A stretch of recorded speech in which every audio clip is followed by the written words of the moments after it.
Hello and अस्सलाम वालेकुम students, welcome back to AK education. Kindly अगर आपने अब तक हमारे चैनल को सब्सक्राइब नहीं किया तो काइंडली कर दें ताकि तमाम वीडियोस आप तक टाइम टू टाइम पहुंचती रहें। आप सब लोग जैसा कि जानते हैं कि हम हमारी पिछली वीडियोस में नम्स के AMC के पास पेपर्स डिस्कस कर रहे हैं। बायोलॉजी पोर्शन हमारा कंटिन्यू है। हम लोग MCQ नंबर 80 तक कम्प्लीटली हर MCQ को अच्छी तरह डिस्कस कर चुके हैं, उसके हर ऑप्शन को भी देख चुके हैं और इसके अलावा हम लोग with the help of diagrams भी समझ चुके हैं कि इसका ये करेक्ट ऑप्शन क्यों है। ठीक है, हम लोग एक ही MCQ को बहुत ही डिटेल्ड में इसलिए डिस्कस करते हैं कि बेटा कभी कभी एक ही MCQ से 2-3 किस्म के नए MCQs बनाकर दे दिए जाते हैं। ठीक है, मतलब पीछे की बैकग्राउंड जो नॉलेज होती है किसी भी MCQ के वो पता होना बहुत लाजमी होता है, जिसकी वजह से आप लोग एक से ज़्यादा MCQs भी अगर उस टाइप के आ जाते हैं तो आप लोग सॉल्व कर सकें। ठीक है, कभी कभी हल्का सा वर्ड की एडिशन होकर लाइक नॉट का वर्ड आ जाता है या कोई और वर्ड उसको मॉडिफाई करके ऑप्शंस वही रहते हैं और मतलब कोई नया आंसर होता है उसी MCQ का। बच्चे समझते हैं कि वो ये MCQ है, लेकिन ऐसा नहीं होता।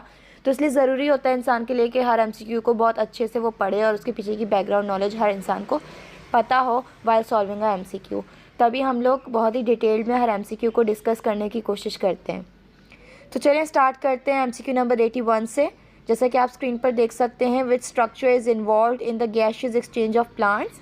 सबसे पहले गैशियस एक्सचेंज की बात कर लूँ तो गैशियस एक्सचेंज को लोग रेस्पिरेशन की टर्म से जो है वो मिला देते हैं।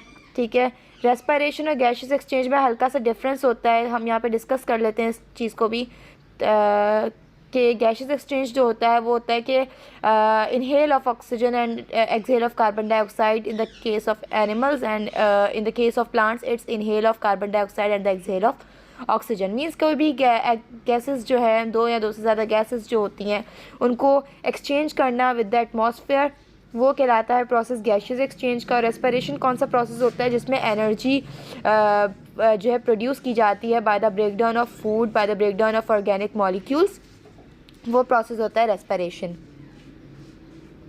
प्लांट्स जो हैं वो गैशियस एक्सचेंज का प्रोसेस कैरी करते हैं और कौन से स्ट्रक्चर्स हैं प्लांट्स के अंदर जो प्रेजेंट होते हैं for the process of gaseous exchange. Options given है हमारे पास, A stomata, B lenticel, C cuticle and D all of these. ठीक है, स्टोमेटा जो है वो लीव्स के हाइड्रोफाइट्स के अंदर ऊपर की तरफ और बाकी नॉर्मल प्लांट्स जो टेरेस्ट्रियल प्लांट्स होते हैं हमारे पास उसमें on the lower side of the leaf जो है ये प्रेजेंट होते हैं। स्मॉल ओपनिंग्स होती हैं guarded by the guard cells, जहाँ से ऑक्सीजन को जो है वो प्लांट के अंदर लिया जाता है, एयर को मतलब प्लांट के अंदर लिया जाता है, कार्बन डाइऑक्साइड उसमें से अलग करके यूज़ कर ली जाती है और ऑक्सीजन को जो है वो बाहर एक्सहेल आउट कर दिया जाता है in the day time. B lenticels, lenticels क्या होती हैं, स्टेम वगैरह के ऊपर छोटे छोटे पार्ट, छोटे छोटे होल्स होते हैं, छोटे छोटे ओपनिंग्स होती हैं। ठीक है, जो वहाँ से भी गैशियस एक्सचेंज का प्रोसेस होता है। सी क्यूटिकल, क्यूटिकल क्या होता है, ये ऊपर की वैक्सी लेयर होती है लीव्स के ऊपर की जो कि फॉर द ट्रांसपरेशन के प्रोसेस से स्केप करवा रही होती है प्लांट्स को, ताकि एक्सेस वाटर जो है वो ट्रांसपायर ना हो जाए प्लांट से और प्लांट डिहाइड्रेशन की कंडीशन में ना चला जाए। डी ऑल ऑफ दीज, ये तमाम के तमाम जो है रास्ते हैं फॉर द गैशियस एक्सचेंज। तो इसका जो करेक्ट ऑप्शन है बेटा वो हमारे पास है D ऑल ऑफ दीज। ठीक है, तमाम के तमाम जो रास्ते हैं ये यूज़ होते हैं when it comes to the process of gaseous exchange. ठीक है, मैं आप लोगों की दफ़ा शो करती हूँ उनकी इमेजेस ताकि आप लोग को समझने में आसानी हो जाएगी कि ये किस तरह की ओपनिंग्स होती हैं और कहाँ कहाँ प्रेजेंट होती हैं हमारे प्लांट में। सबसे पहले हम बात कर रहे हैं स्टोमेटा की। ठीक है, ये देखें ये स्टोमेटा का स्ट्रक्चर है। लीव्स के ऊपर इस तरह के छोटे छोटे होल्स जो हैं वो प्रेजेंट होते हैं और ये साइड पे जो बीन शेप्ड आपको नज़र आ रहा होगा ये गार्ड सेल्स होते हैं जो कि स्टोमेटा की ओपनिंग और क्लोजिंग को कंट्रोल करते हैं। ठीक है, अब हम बात करते हैं हमारे MCQ नंबर 82 की। Common feature of human and insect trachea is. ठीक है, सबसे पहले बात कर लें ट्रैकिया। ट्रैकिया आप लोग पता है, अगर आप लोगों ने रेस्पिरेशन वाला जो चैप्टर है हमारे पास फर्स्ट ईयर बायोलॉजी के अंदर उसको अच्छे से पढ़ा है तो उसमें ट्रैकिया की टर्म यूज़ हुई है। इन प्लांट्स भी, इन इंसेक्ट्स भी यूज़ हुई होगी और इन ह्यूमन भी यूज़ हुई होगी। ठीक है, तो ट्रैकिया क्या होता है, ये रेस्पिरेटरी ट्रैक का एक पार्ट होता है। ठीक है, after the nose and larynx trachea जो है वो काम करता है जो कि हमारी एयर को जो है वो ट्रांसपोर्ट कर रहा होता है, पैसेज प्रोवाइड कर रहा होता है लंग्स तक का। ठीक है, ब्रोंकाई तक का ये पैसेज प्रोवाइड करता है। ट्रैकिया जो होते हैं उसके ऊपर सी शेप्ड कार्टिलेजनस रिंग्स होती हैं। ठीक है, सी शेप्ड कार्टिलेजनस रिंग्स क्यों प्रेजेंट होती हैं, ताकि ट्रैकिया हमारा वो कोलैप्स ना कर जाए, ठीक है, मतलब गिर ना जाए। इस वजह से उसको सपोर्ट प्रोवाइड करने के लिए सी शेप कार्टिलेजनस रिंग्स जो होती हैं वो प्रेजेंट होती हैं इन द ट्रैकिया। फिर चाहे वो ह्यूमन का ट्रैकिया हो या इंसेक्ट का ट्रैकिया हो, मैं एक दफ़ा शो कर देती हूँ आप लोगों को ट्रैकिया की इमेज। इस तरह का होता है हमारा ट्रैकिया। होप सो आप लोगों को नज़र आ रहा होगा ट्रैकिया, ठीक है। ये देखें सी शेप कार्टिलेजनस रिंग्स जो होती हैं ये प्रेजेंट होती हैं हमारे ट्रैकिया के ऊपर।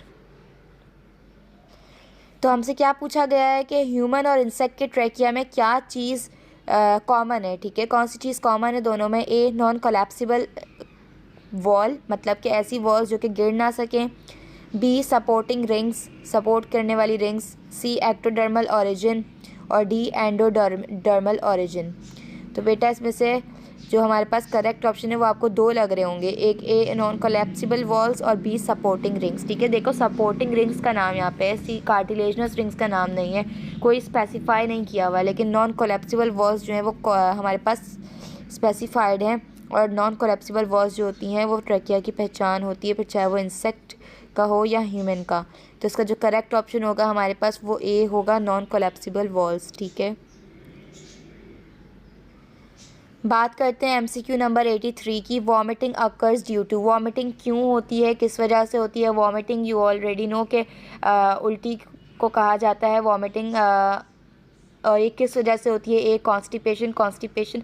ये MCQ आप लोगों के फर्स्ट ईयर बायोलॉजी न्यूट्रिशन के चैप्टर से लिया गया। अगर एंड में आप लोग गैस्ट्रोइंटेस्टाइनल ट्रैक्ट की जो डिसऑर्डर्स हैं उनको देखेंगे तो उसमें ये बात अच्छे से लिखी हुई है कि ए कॉन्स्टिपेशन क्या होता है कि जब आपका फीसिस जो है वो आपके बहुत टाइम तक आपके रेक्टम में या एनस रेक्टम में पड़ा रहता है, तो क्या होता है कि वाटर बार बार उसमें से रीअब्जॉर्ब कर लिया जाता है और जो फीसिस होता है वो ड्राई और हार्ड हो जाता है, जिसकी वजह से वो एक्सक्रीट आउट होने में प्रॉब्लम कॉज कर रहा होता है, ठीक है। तो वो कॉन्स्टिपेशन होती है हमारे पास।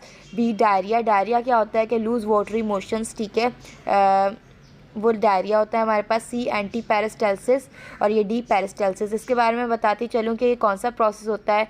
मींस आपकी बॉडी का, आपके फूड का, माउथ से लेकर आपके स्टमक तक का जितना भी सफ़र होता है, if it goes stepwise, ठीक है, अगर वो जाएगा तो वो पेरिस्टाल्सिस कहलाएगा। Means first into the mouth buccal cavity, then into the pharynx, then into the oesophagus and then into the stomach. मतलब इस तरह से वो एक लाइन में जो है वो जा रहा है, ठीक है, डिफरेंट ऑर्गन से होता है, तो पेरिस्टाल्सिस है, ठीक है। लेकिन अगर क्या होगा, अगर इसी प्रोसेस को रिवर्स कर दिया जाए, उल्टा कर दिया जाए, means from the stomach to the mouth अगर कोई चीज़ आपकी आएगी तो वो एंटी पेरिस्टाल्सिस हो जाएगी, ठीक है। आप लोगों ने नोट किया वॉमिटिंग में क्या होता है कि फूड जो है वो वापस बाहर आ रहा होता है टुवर्ड्स द माउथ। तो इसमें जो प्रोसेस होता है ये होता है एंटी पेरिस्टाल्सिस। तो वॉमिटिंग कॉज होती है due to anti peristalsis. C anti peristalsis is the correct option. MCQ number 84 की बात करते हैं। फोटोसिंथेटिक प्रोकैरियोट्स लैक, ठीक है।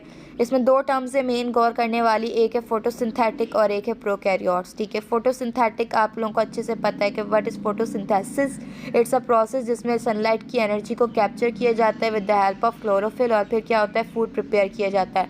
जो ऑटोट्रॉफ ऑर्गेनिजम्स होते हैं वो फोटोसिंथेटिक का प्रोसेस कर रहे होते हैं, ठीक है। प्रोकैरियोट्स ऐसे ऑर्गेनिजम्स जिसमें जो है वेल डिफाइंड न्यूक्लियस ना हो, ठीक है, लाइक बैक्टीरिया एंड साइनोबैक्टीरिया। इसके अंदर दो तरह के ऑर्गेनिजम्स आ जाते हैं और इसके अंदर मेम्ब्रेन बाउंड ऑर्गेनल्स भी प्रेजेंट नहीं होते, ठीक है। तो फोटोसिंथेटिक प्रोकैरियोट्स ऐसे ऑर्गेनिज्म जिसके अंदर न्यूक्लियस नहीं है, वेल डिफाइंड, और इसके अलावा फोटोसिंथेसिस का प्रोसेस करता है। उसके अंदर क्या चीज़ नहीं होती, लैक मतलब क्या चीज़ नहीं है, किस चीज़ से वो खाली है? ए राइबोसोम्स वो होते हैं, राइबोसोम्स होते हैं प्रोकैरियोट्स के अंदर। बी क्लोरोप्लास्ट एक मेम्ब्रेन बाउंडेड ऑर्गेनल है, ठीक है। सी सेल मेम्ब्रेन होती है बैक्टीरिया वगैरह के अंदर। डी वैक्यूल्स भी प्रेजेंट होते हैं, फूड वैक्यूल, कॉन्ट्रेक्टाइल वैक्यूल्स, मतलब बैक्टीरिया के अंदर कुछ ना कुछ वैक्यूल्स प्रेजेंट होते हैं कभी कभी। तो कौन सी चीज़ नहीं होती इसमें से? वो है क्लोरोप्लास्ट, ठीक है। क्लोरोप्लास्ट जो है वो फोटोसिंथेसिस से रिलेटेड एक टर्म है, ठीक है, क्योंकि फोटोसिंथेसिस विदाउट क्लोरोप्लास्ट नहीं होता, क्योंकि सनलाइट की जो एनर्जी होती है, जो सनलाइट होता है उसको कैप्चर करने के लिए हमें कुछ ऐसे मॉलिक्यूल्स चाहिए होते हैं जिनको हम फोटोसिंथेसिस में यूज़ करते हैं, और वो क्लोरोफिल नाम के पिगमेंट्स होते हैं, ठीक है, और वो क्लोरोप्लास्ट नाम के ऑर्गेनल के अंदर प्रेजेंट होते हैं। तो क्लोरोप्लास्ट जो है वो फोटोसिंथेटिक प्रोकैरियोट्स के अंदर प्रेजेंट नहीं होता। अब हम बात करते हैं हमारे MCQ नंबर 85 की। Which of the following organ is because of absence of teeth in birds. ठीक है, इनमें से कौन सा ऐसा ऑर्गन है जो कि किस वजह से प्रेजेंट है बर्ड्स के अंदर, क्योंकि बर्ड्स के अंदर टीथ नहीं है। आप लोगों को पता है कि बर्ड्स की जो माउथ होता है वो मॉडिफाई हुआ होता है इनटू द बीक। ठीक है, चोंच के अंदर बर्ड्स के पास टीथ नहीं होते। तो ऐसा कौन सा ऑर्गन है जो कि प्रेजेंट है क्योंकि बर्ड्स के पास टीथ नहीं है? ए क्रॉप, बी साइरेंक्स, सी स्टमक और डी गिजर्ड। ठीक है, साइरेंक्स आप लोगों को बताते चलो ये बर्ड से रिलेटेड एक टर्म है।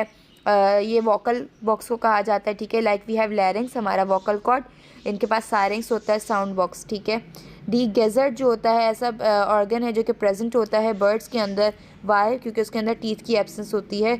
अच्छे से जो फूड होता है वो चबाया नहीं जाता, ग्राइंड नहीं होता, तो गिजर्ड में आके उसको ग्राइंड किया जाता है। तो इस वजह से गिजर्ड जो है वो प्रेजेंट होता है हमारे पास बर्ड्स के अंदर। अच्छा, अब मैं बताती चलूँ the scientific name of jellyfish. MCQ number 86 discuss कर रहे हैं हम। The scientific name of jellyfish is, ठीक है, ये आप लोगों के पास किंगडम फाइलम वाले जो चैप्टर्स हैं, किंगडम एनिमेलिया, ठीक है, उसमें फाइलम सिलेंट्रेटा के अंदर आप लोग देखेंगे जेलीफिश की टर्म यूज़ हुई है, उसमें उसका साइंटिफिक नेम भी लिखा हुआ है, डेट इज़ ऑरेलिया ओरिटा। ठीक है, तो साइंटिफिक नेम क्या है जेलीफिश का? साइंटिफिक नेम जेलीफिश का ए ऑरेलिया। पहले ही हमारा ऑप्शन पता लग गया है, पहला ही ऑप्शन हमारा करेक्ट है। ठीक है, ऑरेलिया ओरिटा ही इसका साइंटिफिक नेम होता है जेलीफिश का। हम फिर भी एहतियातन आगे के ऑप्शंस देख लेते हैं। बी ऑप्शन मैड्रिपोर, सी एसिटेनिया, डी ओबेलिया। तो बेटा हमारे पास करेक्ट आंसर था इसका ऑरेलिया ओरिटा, जो कि जेलीफिश का साइंटिफिक नेम है और हम लोग उसको करेक्ट आंसर मार्क कर चुके हैं। Now we have MCQ number 87। In which plants leaves are always in whorls. ठीक है, कौन से ऐसे प्लांट्स हैं इनमें से जिसमें जो लीव्स होते हैं वो हमेशा वर्ल्ड्स की सूरत में होते हैं, मीन्स पार्टीशंस की सूरत में प्रेजेंट होते हैं। आप लोगों को पता है फर्स्ट वर्ल्ड, सेकंड वर्ल्ड, इस तरह से वर्ल्ड्स होते हैं, लाइक फ्लावर के 4 वर्ल्ड्स होते हैं। ठीक है, इस तरह लीव्स में भी वर्ल्ड्स प्रेजेंट होते हैं। ए लाइकोप्सिड्स, बी साइलोप्सिड्स, सी स्फेनोप्सिड्स एंड डी टेरोप्सिड्स। ये सब जो है ट्रैक्योफाइटा के अंदर आते हैं। ठीक है, ट्रैक्योफाइटा प्लांट्स के अंदर होते हैं। और इसका जो करेक्ट ऑप्शन है, अगर आप लोग किंगडम प्लांटी अच्छे से रीड किया होगा तो उसमें आप लोगों को पता होगा कि सी स्फेनोप्सिड्स जो होते हैं वो ऐसे प्लांट्स होते हैं जिसके जो लीव्स होते हैं वो हमेशा वर्ल्ड्स के अंदर प्रेजेंट होते हैं। मैं आप लोगों को इसकी इमेज भी शो करती हूँ।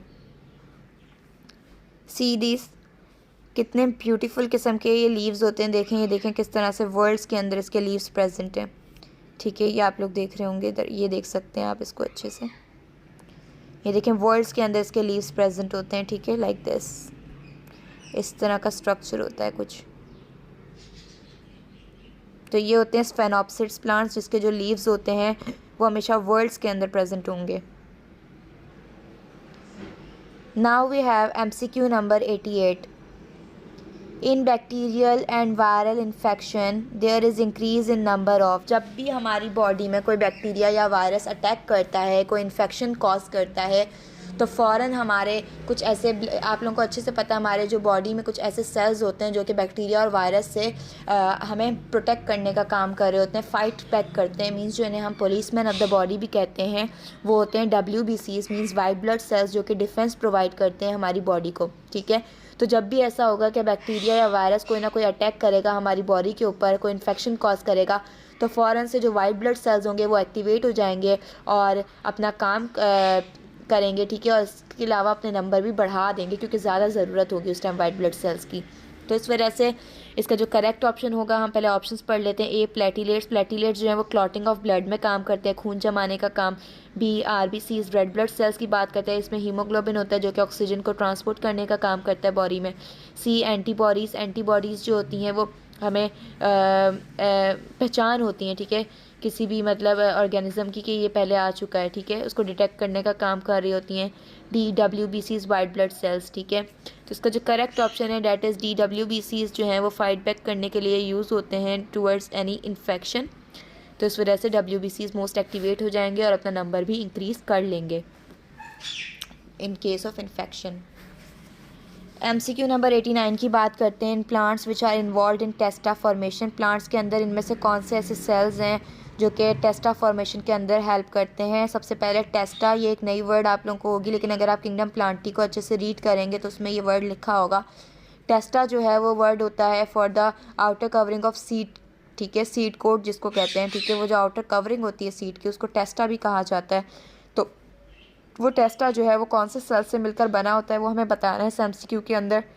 ए ट्रैकाइड्स, ट्रैकाइड्स जाइलम के अंदर होते हैं, ठीक है। नेक्स्ट वी हैव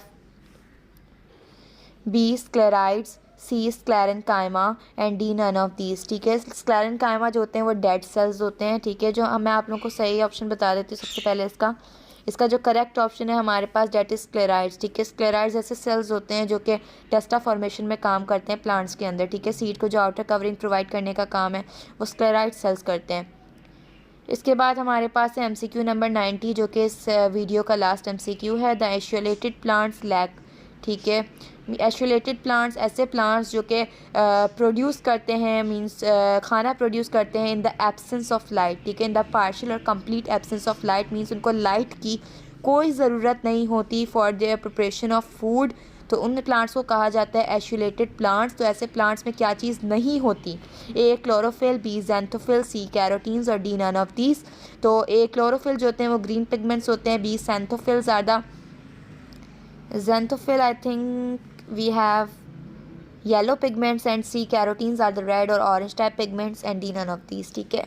तो हमारे पास जो क्लोरोफिल मैंने आपको बताया कि क्लोरोफिल क्या काम करता है, सनलाइट को कैप्चर करने का काम करता है ताकि फूड प्रिपेयर किया जाए, लेकिन इन प्लांट्स को तो ज़रूरत ही नहीं है सनलाइट की, तो इसके अंदर क्लोरोफिल का होना ज़रूरी नहीं होता। तो इस वजह से इन प्लांट्स के अंदर क्लोरोफिल नाम के जो पिगमेंट्स होते हैं वो प्रेजेंट नहीं होते, लेकिन दूसरे पिगमेंट्स होते हैं क्योंकि ज़ाहिर है प्लांट्स हैं, प्लांट्स को खूबसूरती देने के लिए येलो रेड कलर्स ये ज़रूरी होते हैं, ठीक है। For the in the fruits वगैरह ये सब प्रेजेंट होते हैं, इन द फ्लावर्स, इस वजह से। तो बेटा यहाँ तक हम लोगों ने डिस्कस किए हैं हमारा बायोलॉजी पोर्शन नम्स एएमसी के पास पेपर से रिलेटेड, ठीक है। 90 एमसीक्यूज़ आज हमारे कंप्लीट हो चुके हैं हमारी वीडियोस में। आई होप आप लोगों को अभी तक तो कोई कन्फ्यूजन नहीं रही होगी इन वीडियोस की, जितनी भी हम लोगों ने एमसीक्यूज़ सॉल्व किए हैं। लेकिन अगर फिर भी किसी किस्म की कन्फ्यूजन है आप पूछ सकते हैं, अपनी कोई राय देना चाहें तो आप कमेंट सेक्शन में लाजमी दे सकते हैं। बस आखिर में आपसे फिर से एक रिक्वेस्ट है कि प्लीज़ इस चैनल को ज़्यादा से ज़्यादा सब्सक्राइब करें और अपने फ्रेंड्स के साथ शेयर करें। अल्लाह हाफ़िज़।